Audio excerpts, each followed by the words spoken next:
Good evening, guys and gals. This is 3 Points Dave of BeerLeagueHeroes.com. The Darnell nurse fight last night.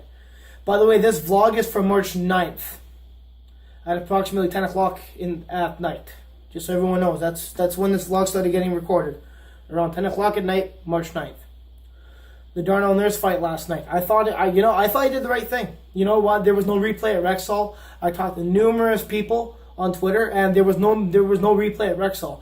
So what Nurse did, in my opinion, from a fan perspective, right on. You know what? This team lacks a lot of toughness still. They're still inconsistent on the toughness, like they are. You know, they don't play tough all the time. The Oilers. They don't play hard. They don't play aggressive. They don't play urgent all the time. That's gonna change in the offseason. Peter Strelly's gonna make some decisions, and he's gonna make some moves, and he'll make things happen. You know, you're gonna see a multitude of changes in Edmonton. I can almost guarantee it's gonna happen.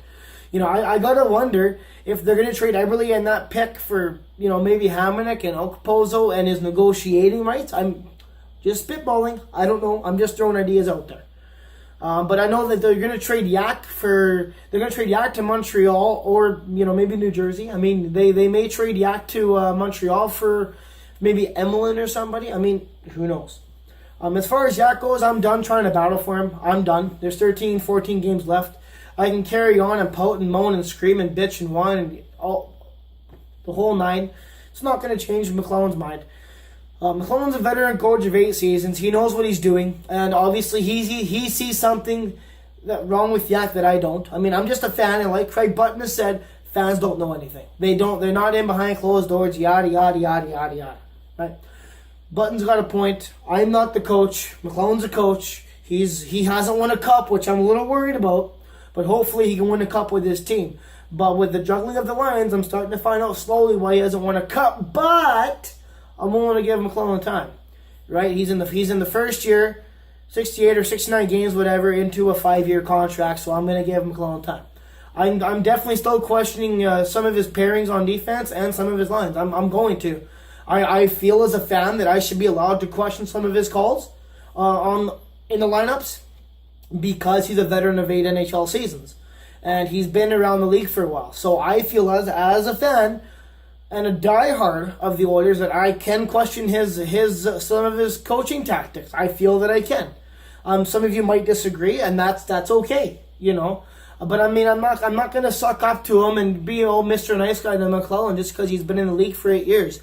I don't do that. I'm sorry, but putting Sekera with Schultz, you want to put Schultz in a position to succeed going back to when Schultz was with us. I'm sorry, but Sekera is not good enough defensively. You don't do that. Sekera is more of a puck mover in my mind. Putting Nurse with Clendenning, I don't understand that either. I would rather have Nurse and Party, and then Clendenning and Reinhardt, or vice versa. Nurse, Reinhardt, Clendenning, and Party. Have a young guy with a vet, so to speak, right? I mean, Clendenning and Reinhardt aren't vets, but you guys know what I mean. Like, you gotta, when you have defense pairings, you can have 2 puck movers, okay? But you got to have one guy who's a little bit better defensively than the other guy. That way, the other guy, he's like say Clendenning and Nurse, right? Well, if Clendenning's going to be a little bit better defensively, then Nurse can go and do his run and gun show, his whole, let's go up the middle of the ice and go top ched kind of thing, right? Let's go skate around and have some fun on the offensive side of the puck. But you got to make sure, if you're going to have an offensive defenseman, a puck mover, I would like McClellan to put a more defensive. I mean, you could have a puck mover with a puck mover, kind of like you could, but it's a touchy situation because if you have 2 puck movers together and none of them and either of them are really any good defensively, they struggle, you're gonna have a lot of issues on your back end, right? Whereas if you have an offensive guy and a defensive guy, well, now your offensive guy can go and play as a forward, so to speak, and you've got your defensive guy coming back to cover the net and to knock someone on their ass, right? I mean, it's hockey. It's not hard to figure out. No, I'm not saying McClellan's a bad coach, because he's definitely not. I mean, he's won a President's Trophy. He's had 350-plus win seasons, and, he's a good coach. But I'm not ever going to stop questioning his lines until, I'm just, okay. I see what he's trying to do now. Quite frankly, right now, what I see from McClellan is a guy that's just clawing at air, trying to grab onto something to hang on. That's all I see right now. I understand the season's over. I understand that, out of the playoffs. I get that 100%. But I still think you have to put players in a position to succeed, and changing the lines every single game is not going to do that, in my opinion. But that's just me. Now, injuries. When it comes to injuries, injuries, we're never really going to know the true, what's the word for it? The true way, so to speak, of this team. We're never going to know what this team really could have done, right?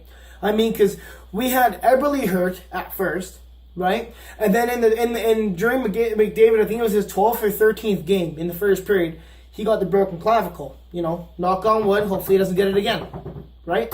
Knock on wood. Then you had Nuge get hurt with a broken hand later on, but before that you had Clef, right? And and now you got Pouliot too. And at every single, and Greiba. At every single turn, we have not seen this team fully healthy. So we will never ever know if this team could have made the playoffs. I am personally going to go with no, just because the roster, the bottom six part of the roster is just simply not good enough. And we did have a lot of lazy guys. Schultz was one, in my opinion, and so was Ted Purcell. Although Ted has some skill, he was still lazy. Yeah, he had good analytics, but like I said last night, I don't look at the analytics. I don't. I have nothing against analytical guys, and that's their view of the game. Even with guys that are on our website, the analytical guys on our website, that's their view of the game, right? I don't get into analytical discussions or anything, because I don't base the game off of a computer. I don't do that. I don't believe that you build a championship team from a computer. Look at the Blackhawks. Yes, they use analytics, but Stan Bowman also knows his hockey, and they've got some wicked good scouts. So I don't do the whole analytics thing. I don't understand analytics to begin with, so I don't do it. And when the Oilers won their 5-7 in the 80s, they didn't do a whole lot of analytical work. So analytics for me, I'm out on analytics. I will not deal with analytics. But the injuries, like I said, we'll never know what the team really could have done.